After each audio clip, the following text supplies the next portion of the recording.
İsmim Seyfi Çelik. İlk başlama tarihim 1965 yılında Ramazan orucunun 4. günüydü. Kalfalım 8 yıl sürdü.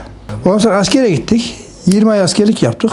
Kıbrıs Barış Harekatı'nda son devremizde bir ayda fazla askerlik yaptık biz o zaman. İzni tezkereye kapattılar.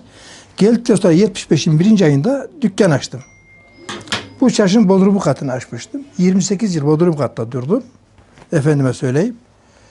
2002'de de bu yukarıya çıktım, birkaç yukarıya. 24 yılda bu yukarıdayım yani. Aşağı yukarı 50 yıldır bu çarşıdayım ben. Toplamda mesleğe 60 yıldır. Kalfalık, çıraklık dahil. Ama dükkan açma 50 yıl oluyor.